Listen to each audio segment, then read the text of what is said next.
नमस्कार दोस्तों, मैं हूं बिट्टू कुमार और मेरे यूट्यूब चैनल में आपका स्वागत है। दोस्तों, जैसा कि आपको पता था कि आज संसद में मामला उठने वाला है और बाकायदा उठा भी है और उसका जवाब भी आ गया है, यानी कि लेटर जारी करके बताया गया है कि क्या क्या इसमें सारा जवाब आपको दिखा हुआ देख सकते हैं। ये और आंसर यहाँ पे उत्तर दिया हुआ वो भी हम आपको बताएंगे और साथ में यहाँ पे कौन स्टेट में कितने अनएक्सडिलेड हैं वो यहाँ पे डिटेल जारी किया है वो आपको हम बताएंगे और जो भी अपडेट होगा इस वीडियो में अब आपको देंगे।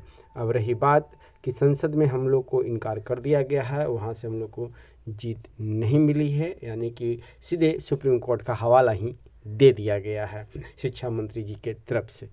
तो और चर्चों पे बात करेंगे। सबसे पहले जो लोग अनएक्सडिलेड कैंडिडेट हैं, अगर वो किसी ग्रुप में ज्वाइन नहीं है तो वो किसी ग्रुप में ज्वाइन कर लें, चाहे उसका लिंक नीचे दिया हुआ है अनएक्सडिलेड ग्रुप करके सुप्रीम कोर्ट का है, वहाँ पे ज्वाइन कर ले। पल पल का अपडेट मिलेगा और अब आगे सुप्रीम कोर्ट की तैयारी का रुख किया जाएगा। देख सकते हैं श्री संजय यादव, श्री विनायक राउत करके ऐसे करके हैं जो उन तीनों मिलके प्रश्न उठाए थे अनएक्सडिलेड को लेकर।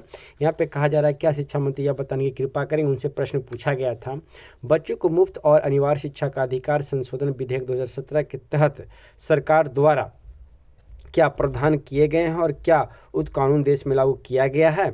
बी है, क्या यह सच है कि एनआईओएस को डीलिट की मान्यता दिए जाने के बाद भी प्रारंभिक शिक्षा में डिप्लोमा यानी कि राष्ट्रीय अध्यापक शिक्षा परिषद द्वारा इसे भारत के राजपत्र में प्रकाशित नहीं किया गया है, यदि हाँ तो इस क्या कारण है।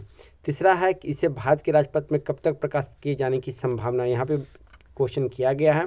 चौथा है कि क्या सरकार ने अनएक्सडिलेड में नियुक्ति के लिए कोई विधेयक पारित किया है निर्धारित प्रशिक्षण पूरा करने के बाद शिक्षक पद के लिए धारक। अगला प्रश्न है कि डीलेड की नियुक्ति न करने के क्या कारण है। शिक्षा का अधिकार अधिनियम 2009 के तहत देश के सभी सरकारी और गैर सरकारी अप्रशिक्षित शिक्षकों को प्रशिक्षण देने के बावजूद भी धारक शिक्षक हैं।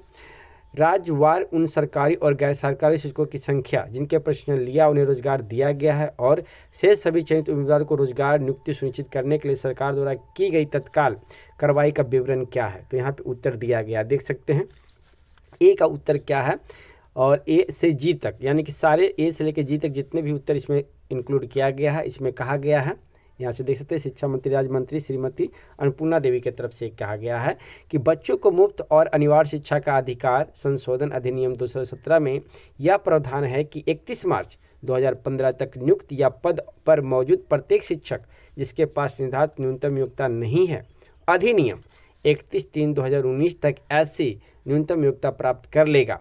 तदनुसार एनसीटी के उत्तरी क्षेत्रीय समिति एनआरसी ने शिक्षा मंत्रालय के स्वयं पोर्टल के माध्यम से डीलेड ओडीएल कार्यक्रम के लिए एनसीटी यानी कि मान्यता मानदंड और प्रक्रिया विनियम 2014 के तहत राष्ट्रीय मुक्त विद्यालय शिक्षा संस्थान यानी कि एनआईओएस को मान्यता प्रदान की।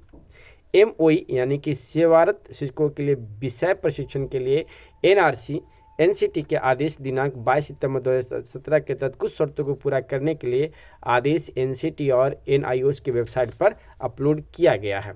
अगला क्या है, अगला है कि एनआईओएस द्वारा संचालित 18 महीने यानी कि ओडीएल पाठ्यक्रम के तहत प्रशिक्षण लेने वाले शिक्षकों की संख्या अनुबंध में दी गई है।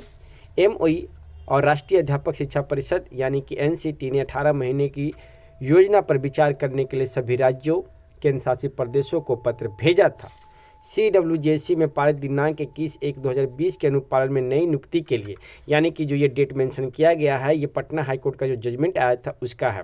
नियुक्त एनआईओएस द्वारा आयोजित डीलेड ओडीएल माननीय उच्च न्यायालय पटना द्वारा 2019 की संख्या 19842, हालांकि माननीय सर्वोच्च न्यायालय ने निर्णय सुनाया दिनांक 28/1/2023 को, यानी कि पटना हाईकोर्ट के निर्णय के बाद इन सभी राज्यों में इनको एलिजिबल कर दिया गया। लेकिन अब कहा जा रहा है कि 28/11 यानी कि 28 नवंबर को जो सुप्रीम कोर्ट का जजमेंट आया है उसी की हवाला यहाँ पे दिया गया है कि 28/11/2023 को 2022 की SLP संख्या 23/583/84 में जारी किया गया है कि 18 महीने का डील ओडीएल को इसके बराबरी नहीं है नियमित 2 वर्षीय डीलेड कोर्स के, यानी कि साफ यहाँ पे कर दिया है कि 2 वर्षीय जो डीलेड है उसके बराबर एनआईओएस डीलेड कोर्स नहीं है। यही प्रश्नों का जवाब यहाँ पे आया है। और भी कुछ लेटर है तो उस लेटर में बहुत सारे प्रश्न हैं लेकिन उसका उत्तर नहीं दिया गया है।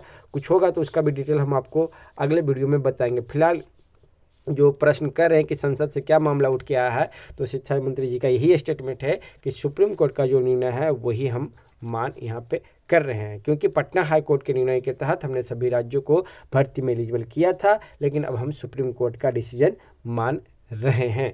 यहाँ पे यही बात का मेंशन किया गया है। बाकी प्रश्न यहाँ पे जो पूछा गया था अथी को लेकर, वो शायद उसका उत्तर यहाँ पे नहीं दिया गया है, गठन प्रकाशन को लेकर उसका उत्तर यहाँ पे नहीं दिया गया। और भी कुछ अपडेट आता है दोस्तों, तो उस अपडेट से भी हम आपको रूबरू जरूर कराएंगे। तो फिर मिलते हैं एक नेक्स्ट वीडियो में। धन्यवाद दोस्तों।